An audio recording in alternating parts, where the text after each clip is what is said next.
So, hello everybody, and welcome to episode 3 of the Advice Matters podcast. I'm Alan Bruzon, the Chief Officer of Citizens Advice Eastbourne, and with me is Gill Caroe, who is the co-founder and now the co-director of Sanctuary in Eastbourne. Welcome, Gill. Thank you. Really pleased to be here. Really going to have an interesting conversation about a number of things. We're doing this the day after you received your Kings Voluntary Service Award. So I imagine you're on a bit of a high, you and your team. It was an excellent event yesterday. It was good to be there. How are you feeling today? It was really special and amazing to have so many people there in support of Sanctuary, and to have such an enjoyable evening with the speeches from the Lord Lieutenant, from the MP, from the Mayor, and obviously from the organisation, including one of our clients. And I suppose it was very powerful to be reminded of the journey that we have been on and the impact that that's had and what it's given to so many people, be they clients, be they volunteers. It was a wonderful, wonderful evening. Yeah, great. We'll come back to that a little bit later on, but talking about the journey that Sanctuary has been on, where did it all start? Well, people will probably be able to remember 2015 and looking at newspaper articles and news reports about what was happening in Syria and other parts of the world, and people having to flee their homes, their place of birth, everything they knew to try and seek safety. And I remember there was the little boy, Alan Kurdi, whose body was washed up on a Turkish beach because the boat that he'd been travelling in wasn't stable, and he sadly drowned. And then just these pictures of people walking, some people walking the whole way across Europe. And I found I couldn't get it out of my head. And I just kept thinking about it and thinking, gosh, but for an accident of birth, that could have been me and my family. And I think that was really the first time that I had connected with somebody in that situation, albeit in a very small way, but kind of putting myself in their shoes and then thinking, would I have left everything I know to try and get my children to safety, and realizing that is just a huge decision to make. Never mind the journey itself, filled with the trauma and the difficulty. And I suppose as I was thinking about people making their way across Europe, then wondering, if anybody would make it to my hometown of Eastbourne, who is welcoming them? Who is showing them where the supermarkets are, or how to buy a bus ticket, or all the things that we would take for granted? And I started asking around and saying, is there anybody sort of helping with this? And to cut a very long story short, nobody was providing anything like that at that time. And I couldn't get it out of my system. It just was really sitting with me. And so myself and a few like-minded folk decided that we would have a little shop front on Seaside, just by the Hippodrome Theatre, that was very kindly and generously provided by King's Church. And we would make homemade cakes and provide tea and coffee, and just that was all that we knew how to do. And for weeks nobody came, and I kind of thought, well, maybe none of these folk have made it to Eastbourne. And then slowly people got wind of what we were doing, and there were more refugees, people seeking asylum, migrants who were coming. And then, as you know, that then led us offering more services, needing to find bigger venues until we've, got to the stage that we're at now. And now you have a really large team of volunteers who all contribute to that work. And one of the things that really impressed me, I've been involved in for a couple of years, only really, I think, as a kind of visitor, I think, and trying to contribute what we can. But I was struck straight away about how adaptable your volunteers are to the needs of those communities, and how resourceful and how willing they are to try and make life more successful for people and particularly to kind of navigate the challenges as they're coming along. How do they do that? Mm-hmm. Yeah, I was at an event last year when we were being invited to think about, as leaders within organizations, what we were most proud of. And people might expect me to say, I'm most proud of actually the welcome that we give people or the services we're able to provide. But the first thing that came to me actually was how proud I am of the volunteer team that has developed over these years. So we have 40 volunteers, all of whom are DBS'd and have gone through an induction process.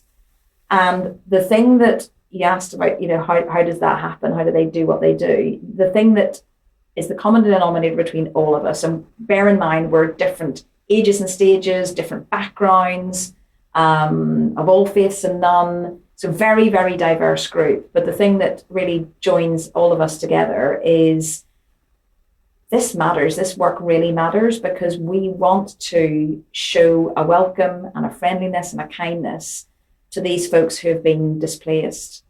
And it's wonderful to be working with a group of people who really share that set of values, not just paying lip service to it, but actually that translates into time and effort and creativity and commitment over a long period of time.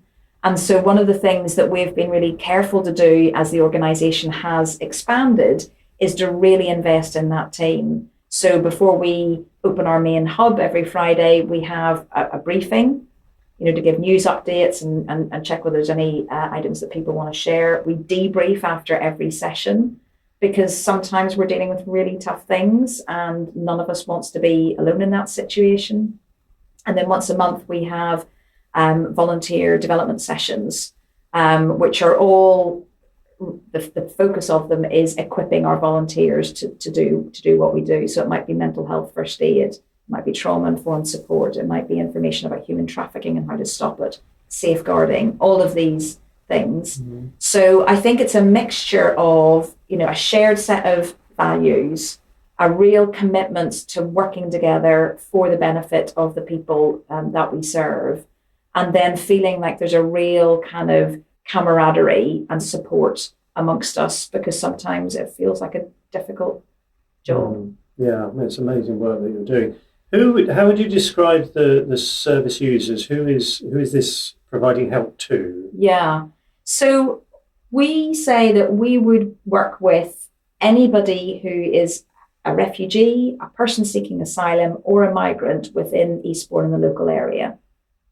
Right, so it's quite broad, quite a range of people from a whole range of different nationalities, yes. Different cultures, and at different stages in their experience. Yes. So some people may have arrived relatively recently. Yes. And what's it like for them? Let's think maybe about people who are asylum seekers. Mm. There are lots of misconceptions about this, and we can talk about some of those a bit later. But what are the kind of things that they need help with from Sanctuary? Yeah. Well, one of the things that you talked about earlier is, how it's expanded in response to what the clients are asking for. And so really anything that we have done to develop an expertise or a service in is because a client or a number of clients have said, oh, what about this? Or is it possible to have that? And we talk about community, connection and counsel as the 3 C's that we offer. So fundamental, before talking about the 3 C's, fundamental to those is this friendly, warm welcome. Yeah. Because unfortunately, a number of people that come into us haven't experienced that. And, that's sad because I know, in this country, there are a lot of people who are generous and kind and compassionate. So the friendly welcome, treating everybody as an individual is really important to us. And then in terms of services, I guess we're probably best known for our Friday hub. Mm-hmm. And so the connection, community and council is we've got a social room. So we've got an art table. People can just sit down, chat or not chat, but do something that is really helping them to be expressed or relaxed with art. We've got a games area. We've got an activities table, sort of signposting all the different activities that we run throughout the week. And then we also, at the minute, we have, for example, musicians coming in and playing with us. So that's the kind of community and connection. It's a place to belong, a place to feel safe. And then the other element of that, the council, is all the support that we offer. So we have a very large room with a number of different desks, and we will cover things such as employability. So helping people to find jobs, helping them with CVs, with job interview training, immigration signposting. This is a really big one, as you know, because people will get letters from the Home Office in English. So, if your English isn't that good, and even if, even for a native speaker like myself, it's not always clear what's being said. But the process is complicated. So actually having an opportunity to bring some of those documents in and say, look, I don't understand what's being said.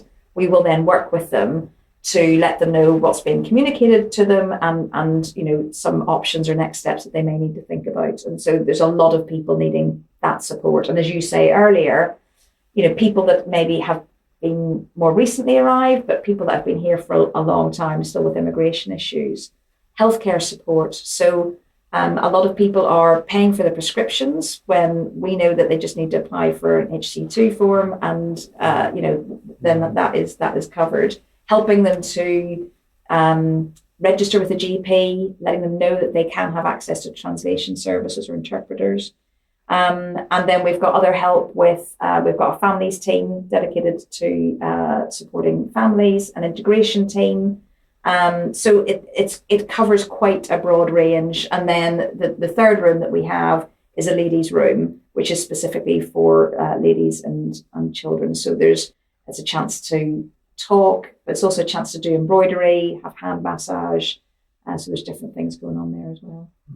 That's a really good, in a nutshell, version of what you do. And I was really impressed the first time I came along. Particularly, I wasn't expecting maybe the social area with everything that it was providing, and how friendly and relaxed that was, and how reassuring that must be for people who don't really know what to expect. And like you say, haven't had such a warm welcome from anywhere else. And they're suddenly in a place where they're just invited to kind of relax and take part in things. There was food available. Yes. I remember at one point you had a lot of bicycles that were being repaired. And that's a thing that, the people who come for help can think, well, I can do a bit of that. Yes. So is there a kind of, there's a movement between people coming in to receive help and then becoming volunteers themselves. And that's an important part, to have lived experience right at the centre of what you're doing. Does that make up a fair number of who the volunteers are?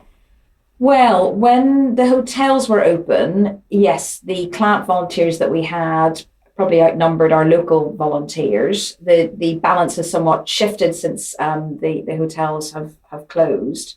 So we should point out that the hotels were commissioned by the Home Office to house asylum seekers for a set period of time, and when that came to an end, they went back to their usual business rather than closed.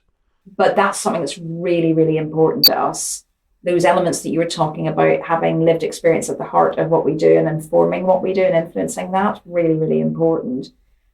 And also, so many of the clients who come to us initially because they need support or signposting for something, they really want to give back.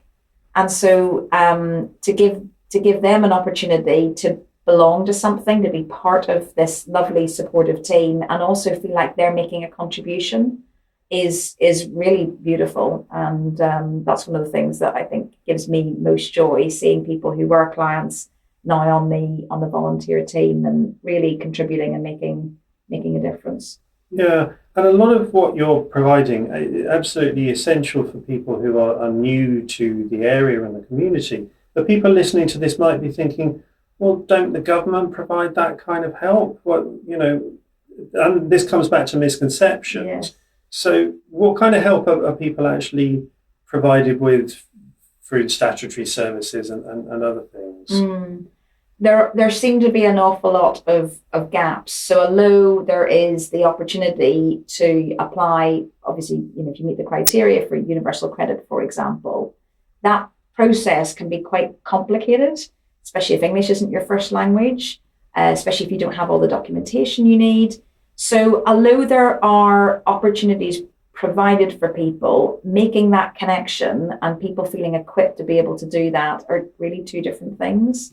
And so that's why we have all those desks that I described earlier in the support room, because it's kind of supporting people on the journey. We ultimately want to empower people to do that themselves and have those conversations. But that's not always possible right at the beginning of their journey. So it's giving them that kind of that support, but also building their own confidence and capacity to then do those things themselves. And those desks, they're staffed by a number of different agencies. Yeah, so it's a mix of they're kind of they're staffed by a number of our volunteers, a lot of whom will have expertise in that particular area. So we've got a number of social workers, healthcare professionals who work with us, and they're at the desks that would kind of make sense, not because they're giving advice or, with the example of the healthcare desk, doing anything diagnostic, but they're very familiar with those kind of systems. So they're really able to advise well about how to go about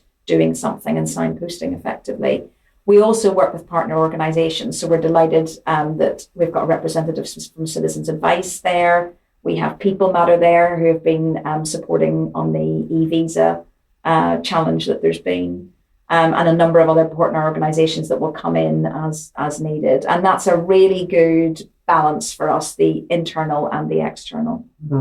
I think you mentioned on when we were talking about letters about immigration, letters from the Home Office, that the people receiving those may have very limited English, but also for native English speakers, these are written in a strange way and it isn't always clear what's needed. And that affects probably all aspects of daily life that people are encountering, especially when they get written communications. We've seen that plenty of times here at the Bureau. How do you cope with the range of different languages from people who come for help? Yeah, well, again, we are so fortunate with the volunteer team, be they local volunteers or our client volunteers, because I've never added up actually how many languages are spoken in the volunteer team at Sanctuary, but it's pretty high. I mean, I would hazard a guess at about 15, and that's multiple people speaking multiple languages. You know, we've got one volunteer who speaks 7 languages, which is just amazing. And so we will, where we can, we will draw on the expertise within the volunteer group. We have to be a little bit careful because sometimes we might be inviting someone with lived experience to interpret for one of our clients, and it may be about a traumatic situation. And so it's really important that we are also looking after the well-being of our client volunteers and not putting them in situations where they're translating something that might be triggering for them. So we try and have conversations about that and make sure that they're comfortable. In the event that it's an unusual language that we don't have covered, or for example, all our Dari speakers are already engaged, we do have the possibility to use Language Line. But we run on a budget, so we really try and avoid doing that. And we don't need to do it very often just because, we've got so many speakers. Yeah, that's brilliant. You've got so much covered from the people who are there. Yeah. That's brilliant. And there were two particular areas that I've had a little bit more involvement in. One of them, which really impressed me, was it called Project 28? Yes. And that was about finding people housing within the 28 days. Am I right? This was after their asylum request had been granted, and then so they were in hotel accommodation, but they were basically given 28 days to find somewhere to live.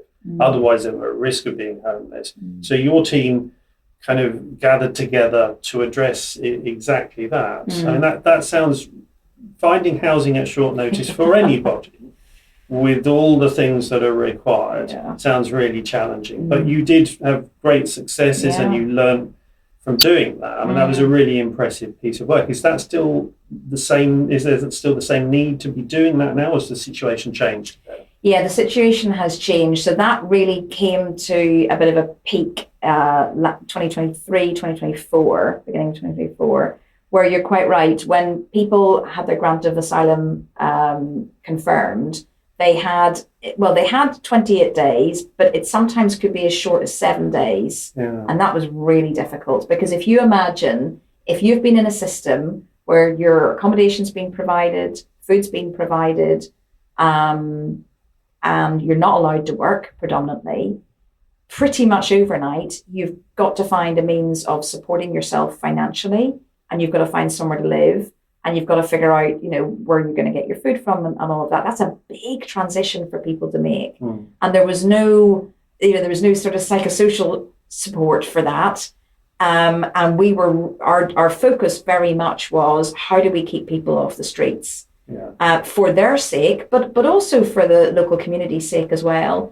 And you're right, our response to that was to recognise that we needed to have a dedicated team who would be able to really kind of support these people. And we ended up supporting over 90 people during that period. And we had only a handful ended up being on the streets, which, I mean, is a tremendous achievement. And I do need to pay tribute not just to our team, but the partner organisations that they were reaching out to and who worked amazingly with us, like really worked hard to try and find solutions in difficult circumstances. Because, as you know, housing is just a real challenge across the board. And so, it felt really important to do everything we could to keep these folk who had already experienced an awful lot of trauma, some of whom had physical issues, mental health issues, language barriers, cultural barriers, really wanting to do what we could to make sure that they weren't even more vulnerable by being homeless. Yeah, amazing project, an amazing response to that situation. But that's also part of what I've seen with the work that we've done, where the situation for migrants and asylum seekers keeps changing, partly to do with government policy about when they choose to house people in hotels, which has not been popular and doesn't produce good headlines. But there were changes about that. There was one point where we were expecting 150 people to be housed, and therefore everybody started to think about what support needs. That was the immediate reaction we had is what is the voluntary sector going to do to support those people and make sure it doesn't isolate them and create a problem. And then that decision was overturned very quickly. So your work has to be very dynamic and very responsive. Sometimes it's really short notice. And like we say, put a lot of effort in, and then things change rapidly, and those aren't required in the same way. And one of the other things that I've helped a little bit with was the access to health services. You mentioned about this before, but it was Dr. Ruth yes, at your team who led that piece of work, and I joined her to do some sessions for health providers for GP surgeries. Because the theory was that the asylum seekers were registered with GPs, but in practice, the language barrier, the unfamiliarity with our health service, and even just the geographic unfamiliarity of where they should go, and then what kind of welcome they would receive. Everybody is finding it difficult to contact their GP to access those things. A lot of it is being pushed to online. That's challenging for everybody. And I helped Ruth do those set of seminars where somebody from Médecins Sans Frontières came and gave advice about best practice. And I think the health practitioners found that enlightening, and there was a good conversation about how they could change things. But that, again, there must be a sort of constant question that comes up, and somebody might get a letter from the health services. And does that continue to be a lot of work for people? It's not as straightforward as it appears. Yes, I mean, the healthcare desk is always pretty busy because they cover primary care, secondary care, and optometry, physio. There's a real range of services. And although the content has somewhat changed, because since the hotels closed, they're getting much more of a variety of questions about it. It will probably be, the pattern is probably not that dissimilar in terms of, have you got the exemption for prescriptions, that you can ask for interpreters, whether it's primary care or secondary care. And there'll often be direct contact with the surgeries themselves, which I think is one of the reasons that prompted Ruth to do a kind of, to offer something to all the surgeries that might help them feel more equipped about working with this kind of client group. It was a real pleasure to be involved in that, and it was interesting, taking us perhaps a little bit away from what we normally do into an area which does affect a lot of our clients, whether they're native English residents or from other parts of the world. And the help desk, sorry, the health desk. Yeah. Who runs that? Who's so on Ruth that? would lead on that. And Ruth is a volunteer as Ruth, well. yeah. She's a former doctor. That's right. Former GP, and then we've actually got a former nurse on there as well, and then a former teacher. Because as I said to you, they're not doing diagnostic work, but it makes a real difference to know how the health system works, and so they're just better able to signpost when they're working with clients. Yeah, I mean, that's all part of the amazing team of volunteers that you have with these different skills and background. You sort of slot them in. They're working in the area that they have plenty of years of experience in, and they know what it's all about, which is amazing. So am I right in saying that your team is 100% volunteers? Oh, yes, 100%.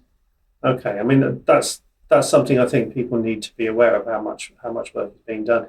And what's your financial situation? Are you doing this on a shoestring as well as, because you're not paying the volunteers, the value of that would be considerable if you were paying. Yeah, it would be massive. Yes, we have always tried to be really careful with our spend, and our biggest overheads would be the rental for our Friday hub and for our English conversations on a Thursday. And really, other than that, we try and keep it to an absolute minimum, because we haven't got massive streams of funding. We've got no statutory funding. If we need financial support, we've got to go and apply for it, grants and trusts. And sometimes we're successful, which is wonderful, and sometimes we're not. But we've been in the fortunate position of, always having enough to meet our need. And, we've had really generous support from King's Church, who was with us right at the beginning, with the shop front on Seaside. They continue to be a support. And we do have, it's very small, but we do have a donor base who will regularly donate. And that just makes a massive difference to us, because we've got a little bit of consistency there, and we can plan. So we're really, really grateful for that. So it's amazing how much you're able to achieve on such a low budget. Yeah. And whenever I see anything to do with funding that I think might apply to your area, you send it our way. Yeah, we're really grateful for that. Yeah, and as a charity ourselves, and we're used to looking through funding opportunities. They vary, but there do seem to be some funds that are available potentially for helping migrants, which is really positive. Yes. And who knows, we might collaborate on one of those. Whatever adds to your capacity and your team is always welcome that we might be able to help with. Yeah. So well, on that point, I'm just going to take the opportunity of this going out to who knows who. We're looking for somebody to come in and support with the operational part of what we do, because it is massive. And we're all volunteers. I've got a paid job. My co-director's got a paid job. So, if anybody's listening to this and would like to get involved there, we'd be really interested to hear from you. But also, our treasurer is sadly stepping down in October. He felt that hitting 80 years of age was the time to step back, and he's been phenomenal. He's been absolutely phenomenal, but he's got some well-deserved rest coming up. So again, if there's anybody listening to this that might be interested, we'd be delighted to hear from you. Yeah, that's an excellent idea. And for making donations or financial support, can people go to your website? People go to the website, and you'll see along the top donate, and you just press the button and then it'll all come up. So yeah, if people would like to do that, it will be gratefully received, and they know that 100% is going to the work that we do. Yeah, brilliant. Okay. I'll make sure the details are somewhere within this. Shall we turn to myth busting?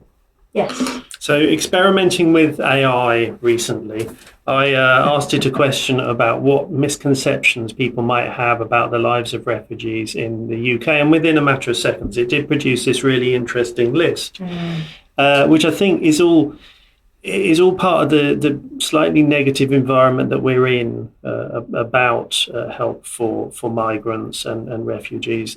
The first one on here was about refugees and asylum seekers are illegal migrants. And the word illegal might be interesting to people who are listening to this and thinking, why are you providing all this help to people who are here illegally? And there's a difference between someone being an illegal and someone coming on an illegal route. And so we would want to be really careful about making that distinction. And of course, the challenge is that there are so few ways of getting to a safe country like the UK. People will be familiar with the Homes for Ukraine scheme, which was wonderful and a wonderful example of just how generous people can be, and support for Hong Kong nationals as well. But those were really discrete and specific schemes. And if you didn't meet the criteria of those schemes, you obviously weren't able to come. And yet for us, we hear so many stories of people who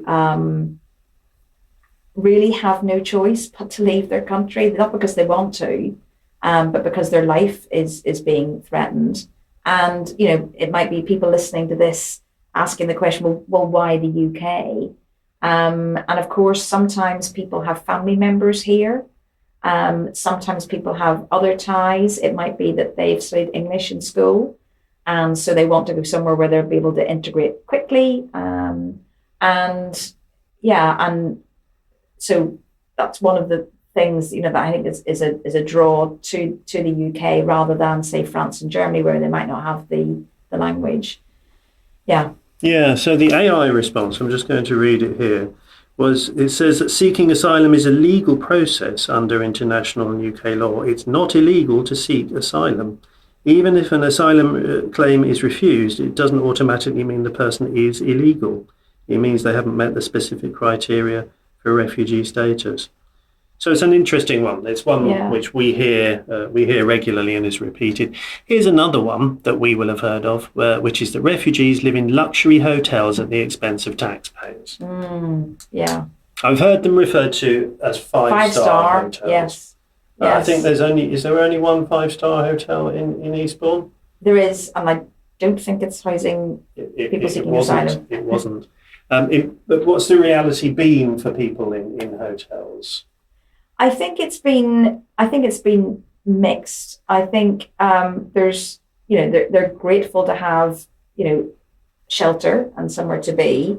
I think food has always been something that we had feedback on, but it's sometimes a little bit tricky because, as you know, they're not allowed to work. So we had so many examples of bright, qualified, experienced people who were desperate to make a contribution to the local community, the local economy, and they're not allowed to work. And so we would often hear stories of people who were in hotels not feeling comfortable to kind of go out, either because they didn't have the confidence for language skills or weren't quite sure how they'd be received, and really skills ossifying.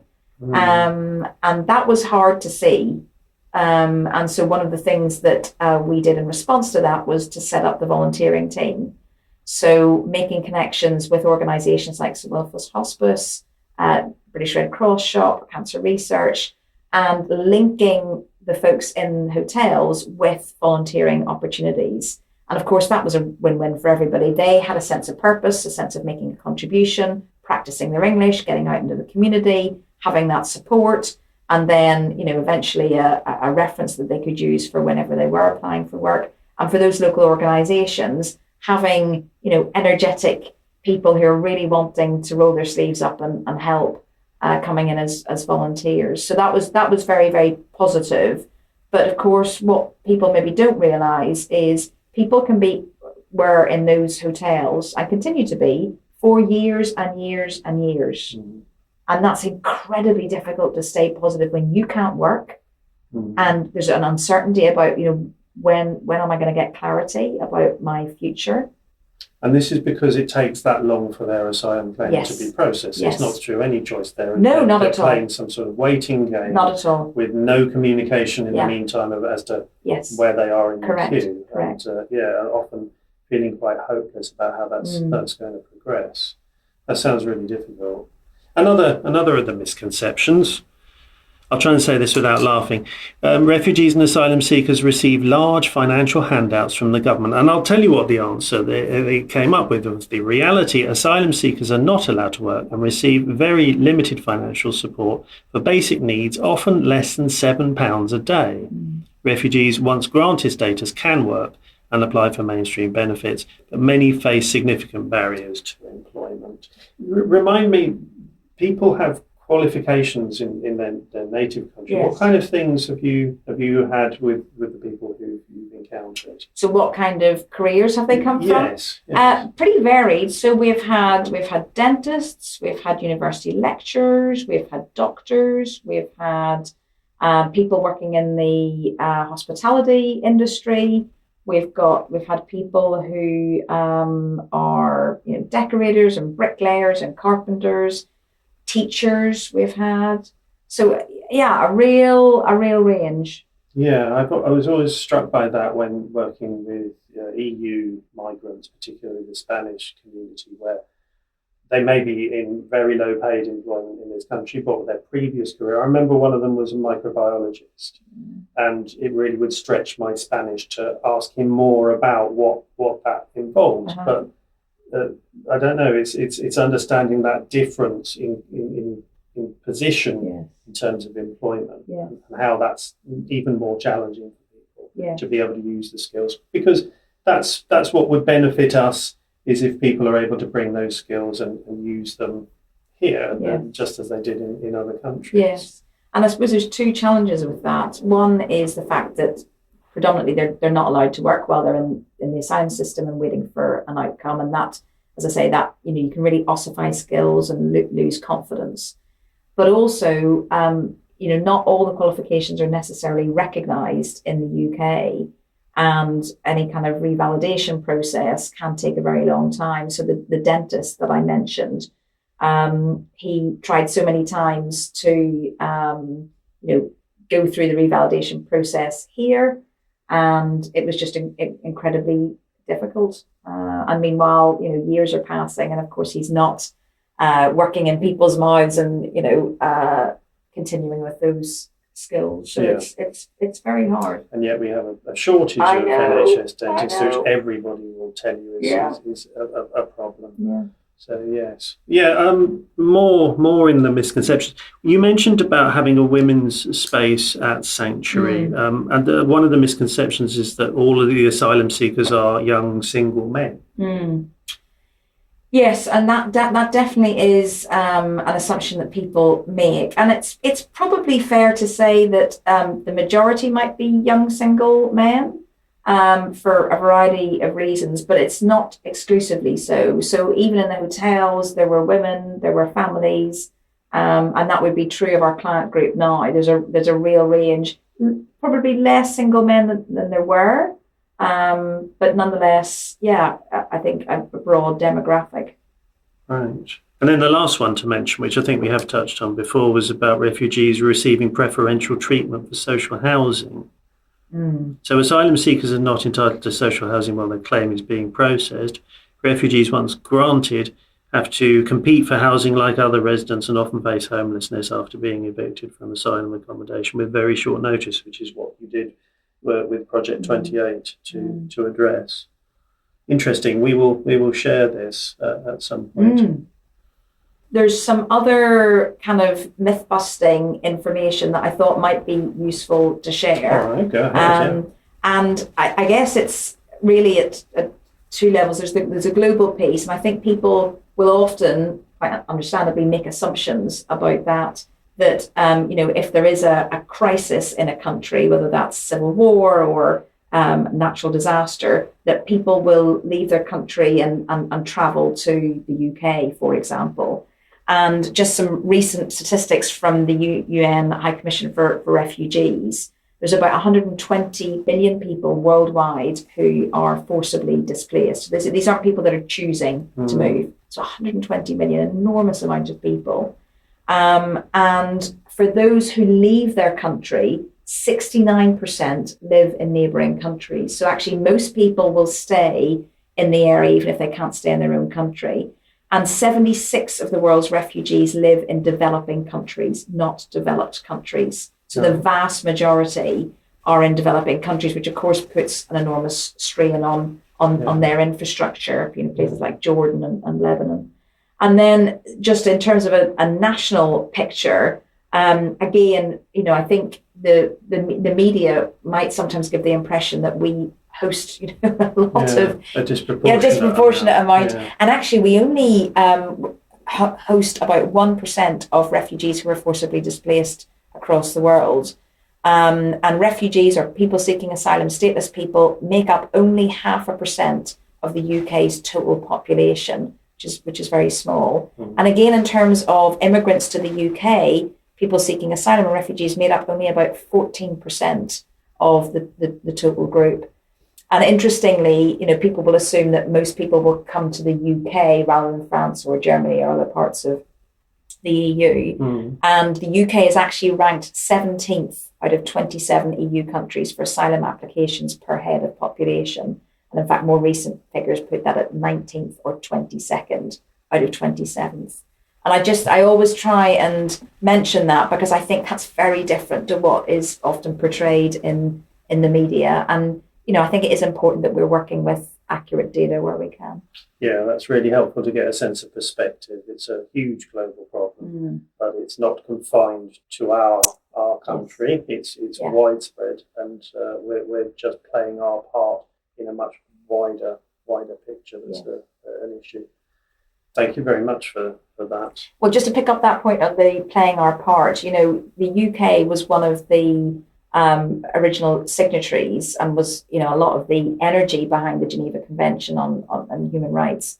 And, we have a proud history of wanting to help people who are in desperate circumstances.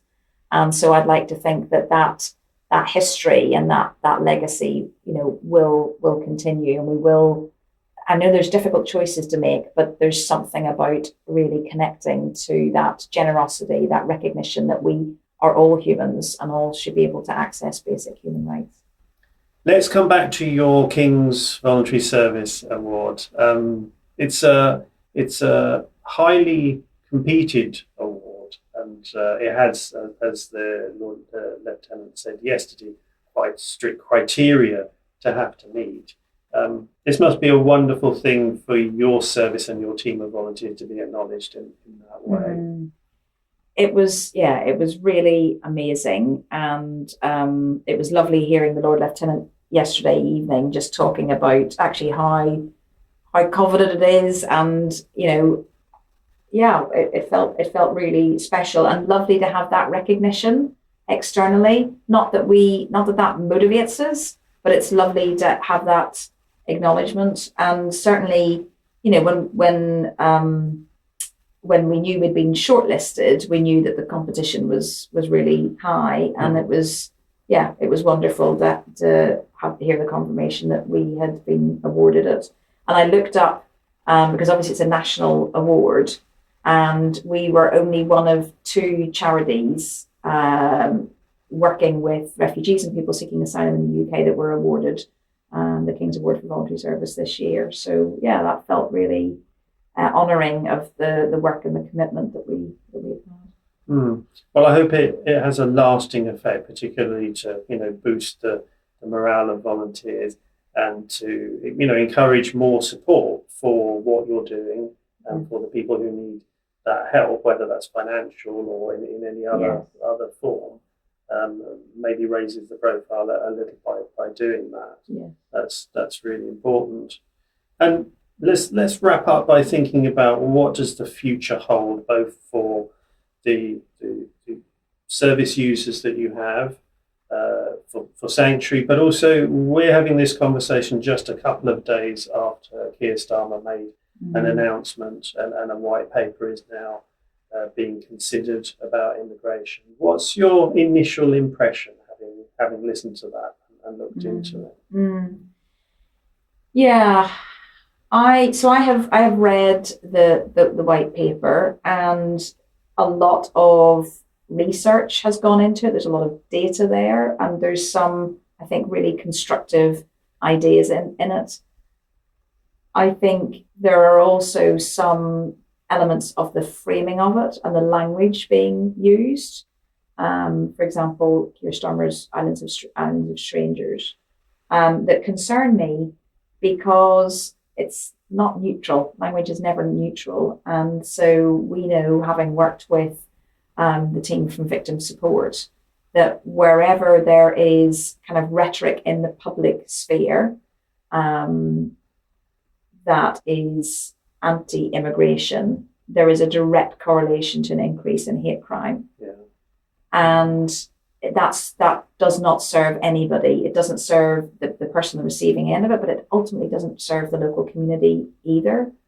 And so we are looking at, as an organisation, about how do we respond to that effectively, not to critique from the sidelines, because I don't think that is very helpful, but actually to share some of the learnings that we have had as an organisation about how to speak about these things. And, we know that it is complicated. The whole debate around immigration is very, very complicated. And there's a wonderful writer, Gideon Hugh, who says, the debate around immigration is complex, but how we treat people shouldn't be. And I love that. And so I think we need to get better as a local community, as a society, about talking about the difficult things, because immigration is complex and it is difficult, and there are really important questions to be answered. For me, it's about how do we have those conversations constructively. And it's something that we are really thinking seriously about and having conversations with various people within our local community about, how might we create space for dialogue that is constructive, where people can really feel heard, where we can acknowledge that this is really difficult, and not necessarily because we want to provide answers, but actually even just being in those conversations can be really significant and important. Yeah, obviously a lot more work to be done on this. I mean, as part of our work in Citizens Advice, we do carry out research and campaigns activities. And I'm waiting to see what the national response is to this particular white paper. And that will give us a bit of an insight in how we can have future communications with elected members, with the MP and others to contribute towards this. And it's similar to other work that we would be doing on, particularly on moment there's a green paper about benefits. And it's something which we will use the experience of the people who come to us as clients to feed into this overall debate, something which I expect to be doing more work on in the coming months. But yeah, an important area, but no doubt that Sanctuary will continue to be one of the important forms of support that there is for anybody in these situations. You mentioned about hate crimes and the effect of that. It's worth mentioning that Citizens Advice is a hate crime reporting centre. Is that something that you also do at Sanctuary? Well, no, we probably signpost more to other organisations because that's, we think other organisations are probably better at it than us. So we'll stick to the things that we're good at. And I suppose we are covering so much in the week. We've talked about the Friday Hub. We've got 2 days of English conversation classes. We've got other activities, such as we've got a football team.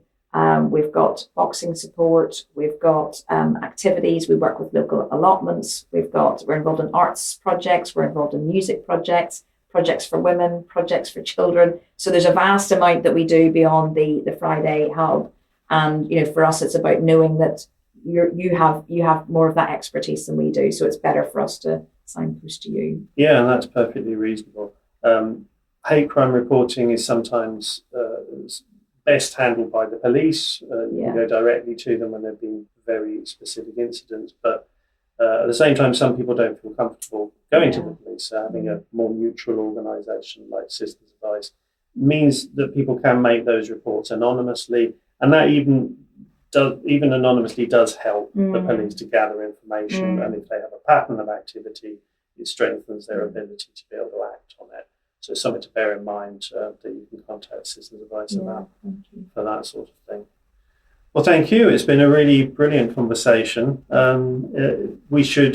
What's your website address? We should always finish off with some social media or contacts. What's your website address? It's Sanctuary Eastbourne, all one word, .org. Okay. sanctuaryeastbourne.org. Social media?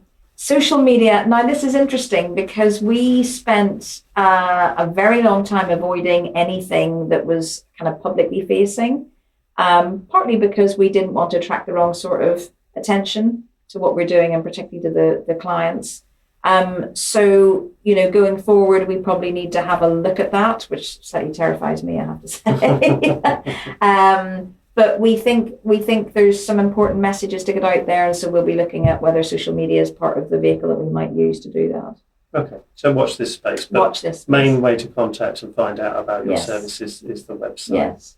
Thank you very much, Gill. It's really interesting to talk to you about this, and I look forward to working with Sanctuary again many times in the future. Oh, well, thank you so much for inviting me in for the conversation, and we really appreciate the link that we have with you and Citizens Advice and the collaborative work that we've done. So thank you so much. Thank you.